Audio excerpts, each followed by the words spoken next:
Rejoins-nous et abonne-toi pour ne jamais rater nos prochaines vidéos. Apple prépare une année 2025 particulièrement riche en nouveautés. Caractérisée par le déploiement de sa puissante puce M4 dans nombre de ses appareils et plusieurs mises à jour importantes de sa gamme de produits.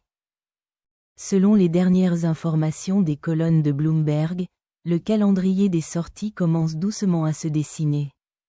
Un printemps plein de nouveautés. Ainsi, si l'on en croit les rumeurs, Apple a prévu un début d'année particulièrement chargé. Le MacBook Air, fleuron mobile de la marque, s'intégrera bien au M4 et devrait bientôt revenir en production. Il devrait être disponible au début de l'année prochaine. Cette période verra également l'arrivée de l'iPhone SE 4, qui, bien qu'en entrée de gamme, devrait offrir des performances plus que suffisantes.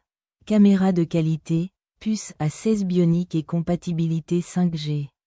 Il devrait avoir un design cohérent avec les iPhones récents, abandonnant ainsi le bouton d'accueil au profit d'un écran intégré et de Face ID.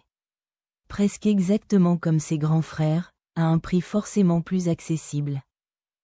Avec l'introduction de la 11e génération du modèle classique, la gamme iPad n'est pas en reste.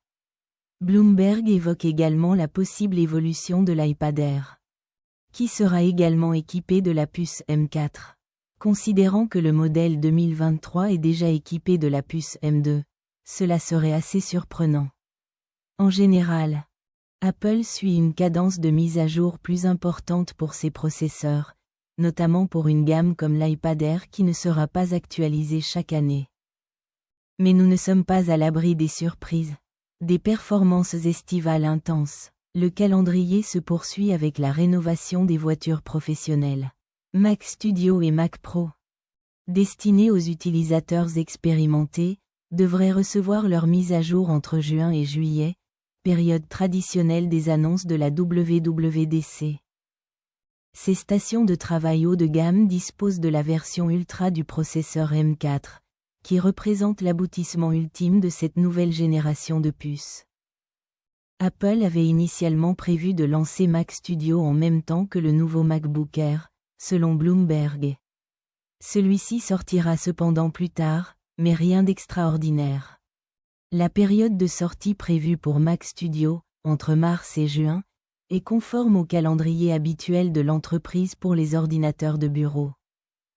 Il semble donc qu'Apple souhaite maintenir un rythme soutenu dans le tri de ses nouveaux produits tout en mettant l'accent sur les performances et l'intégration de ses dernières puces. Il faudra cependant attendre les annonces officielles pour confirmer toutes ces informations. Abonnez-vous pour recevoir les prochaines vidéos.